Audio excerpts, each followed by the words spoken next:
Mis superiores me ordenaron mantener la cubierta operativa, aunque el combustible ya olía a desastre. Yo vi como un error pequeño, una válvula, una puerta, una caja mal puesta. Abría el camino al fuego. Mientras las bombas caían afuera, el sistema nos mataba por dentro, con humo y órdenes contradictorias. Apreté los cierres con las manos ardiendo y escuché cómo el barco empezaba a crujir en silencio. Cuando por fin se hizo calma, lo que quedó no fue victoria. Fue un registro frío y una cubierta vacía. En octubre de 1942, en el Atlántico Norte, el aire era frío y denso, y el mar se movía en series largas que obligaban a corregir cada maniobra. La guerra naval en esa zona no se decidía en duelos limpios, sino en rutas de abastecimiento, patrullas de reconocimiento y golpes rápidos antes de desaparecer en la niebla. En ese contexto, los servicios de vigilancia aliados habían empezado a registrar un rumor insistente en sus informes. Un portaaviones alemán, o algo que se le parecía lo suficiente como para alterar planes y nervios. No se trataba de un buque fotografiado con claridad. Era una suma de señales parciales, avistamientos breves, sombras en el horizonte y un problema recurrente. Alemania no tenía doctrina sólida para operar portaaviones en combate real, pero sí tenía necesidad de improvisar soluciones. La historia empieza lejos del combate. Empieza en una cubierta húmeda, con combustible goteando por juntas mal apretadas, con cajas de munición apiladas donde no deberían estar, y con técnicos que trabajaban con procedimientos prestados de otras armas.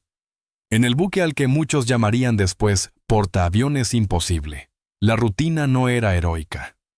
Era repetitiva, pesada, y estaba llena de pequeños riesgos asumidos por costumbre. La unidad navegaba bajo escolta, con órdenes que cambiaban según la radio y el estado del mar.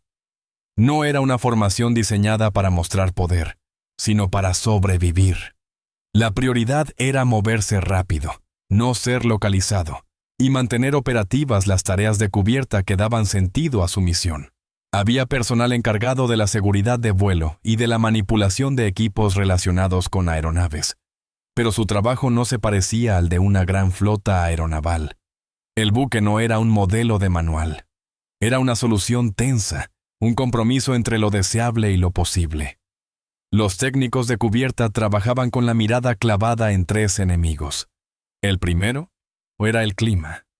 La sal se pegaba a todo.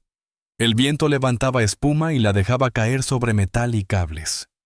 El segundo enemigo era el tiempo. Cada operación encubierta debía terminar antes de que un cambio de rumbo o una ola más alta volviera peligroso lo que ya era difícil. El tercer enemigo era la propia organización. Órdenes contradictorias llegaban desde arriba con la lógica fría de los mapas, mientras abajo se luchaba contra detalles materiales. El jefe de seguridad de cubierta era un técnico con experiencia en mantenimiento y disciplina de procedimientos. No era un comandante de grandes discursos. Era un hombre de listas, de revisiones, de comprobar válvulas y de discutir con otros técnicos sobre prioridades. Sabía que, en un buque así, el error no nacía de la cobardía. Nacía de la mezcla. Combustible cerca de munición. Ventilación mal controlada, mangueras que no alcanzaban a ciertos puntos, sin pasar por zonas expuestas, señales de humo confundidas con vapor, y, sobre todo, la presión del mando por mantener el ritmo, aunque el buque no estuviera diseñado para ese ritmo. En los días previos al ataque, los problemas ya estaban escritos en el comportamiento de la tripulación. Se veía en cómo algunos operarios evitaban reportar una fuga menor, porque temían detener una operación. Se veía en la forma en que las cajas de munición, por comodidad, se dejaban en un recorrido más corto, no en el más seguro. Se veía en cómo las puertas de ciertos compartimentos quedaban entreabiertas para acelerar el tránsito, aunque eso debilitara la compartimentación. Cada una de esas decisiones parecía pequeña. En conjunto, formaban una estructura invisible de riesgo. La vigilancia enemiga, mientras tanto, se acercaba como un proceso, no como una escena. No era un grito repentino. Eran contactos. un informe de un avión de patrulla, una intercepción de radio confusa, un cálculo de rumbo.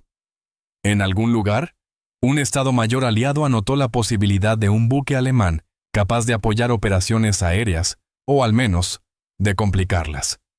La conclusión no era firme, pero bastaba. En el mar, la duda ya modifica el comportamiento.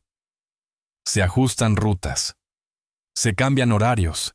Se aumenta la escolta.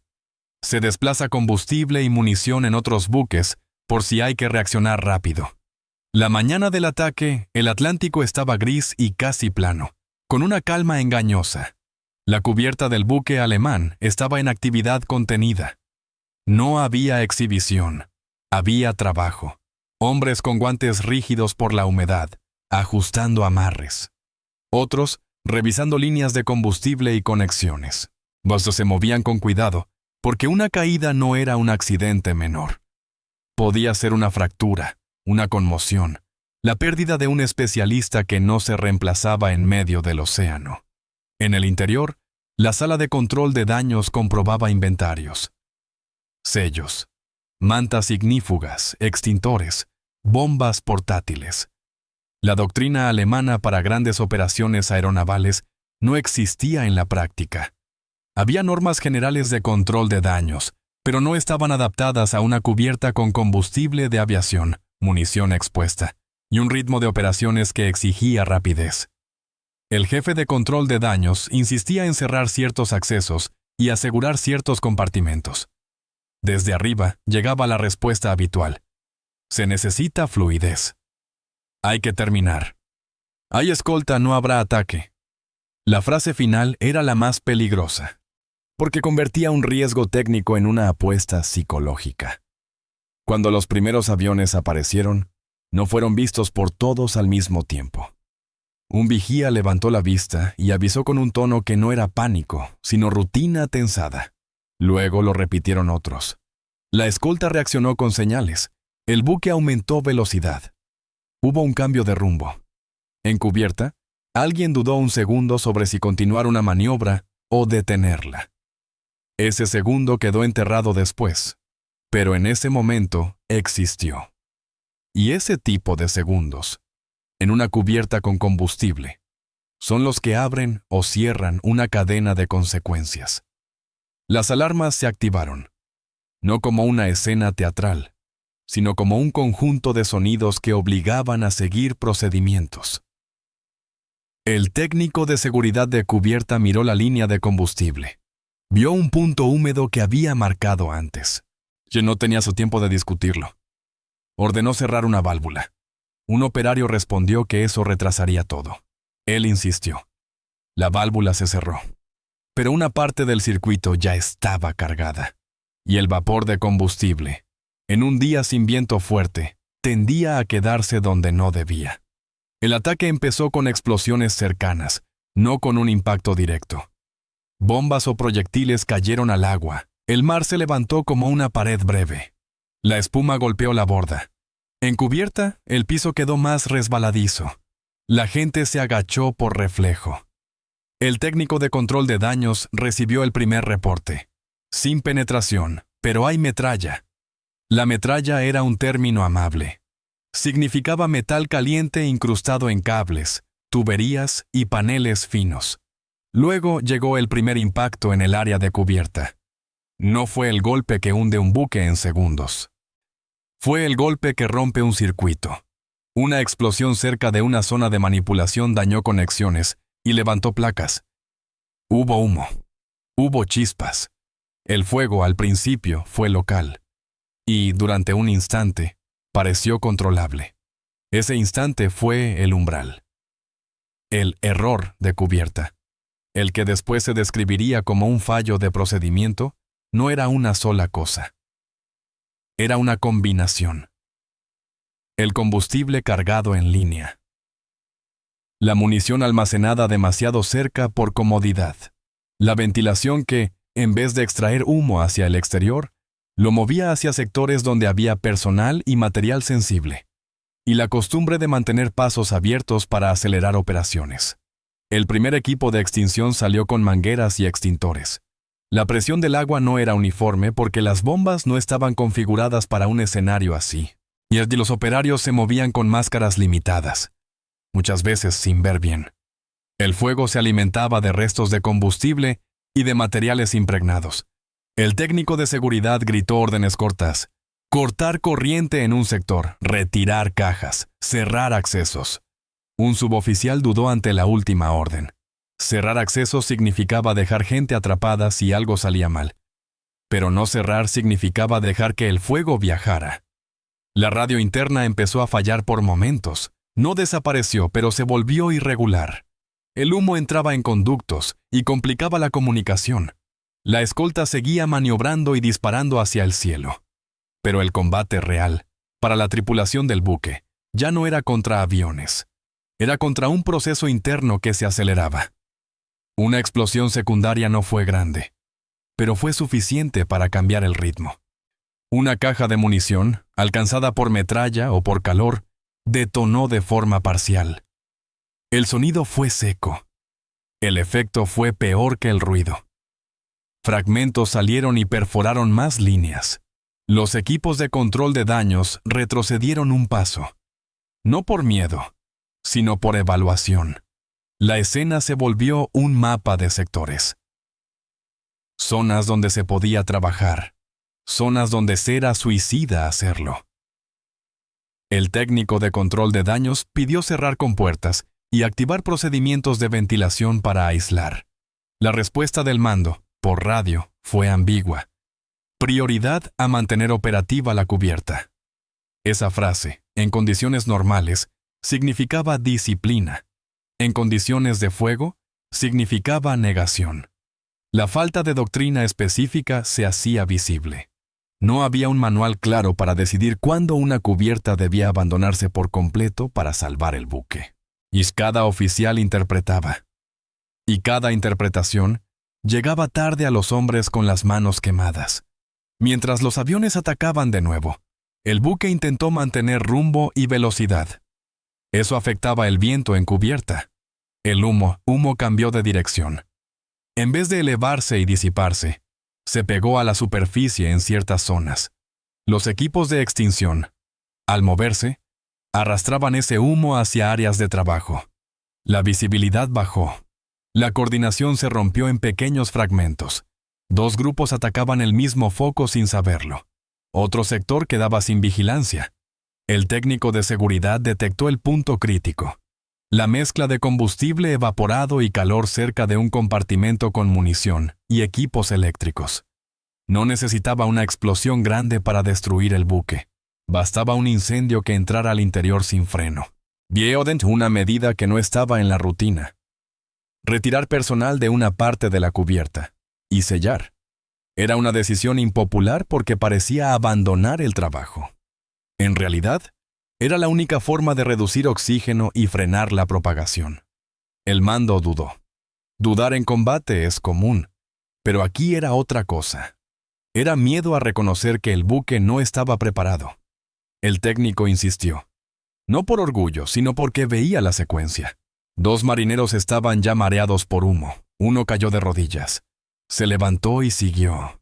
Se veía el agotamiento en movimientos torpes. Se veía el pánico silencioso en ojos que miraban sin encontrar un punto limpio. Cuando finalmente se dio la orden de sellar, fue tarde para hacerlo con elegancia. Las compuertas se cerraron con gente aún en pasillos. Hubo gritos breves, no discursos, gritos de nombres. Bobaosis empujando.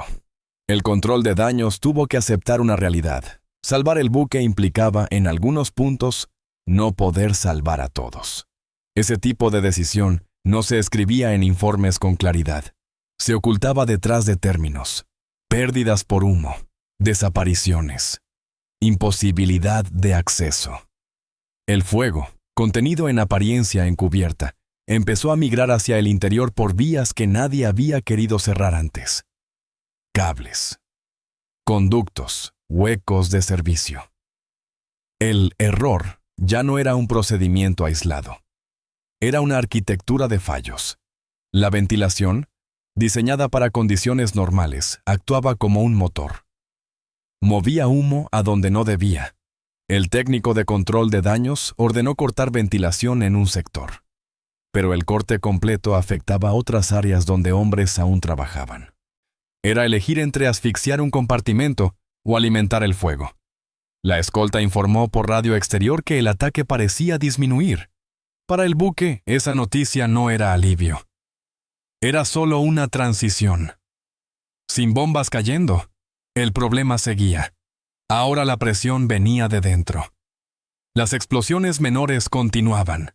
El metal se deformaba. El agua usada para apagar creaba charcos que conducían electricidad si no se cortaban líneas. Se generaban cortocircuitos que reencendían pequeñas llamas. El caos no era una escena. Era una multiplicación de tareas imposibles.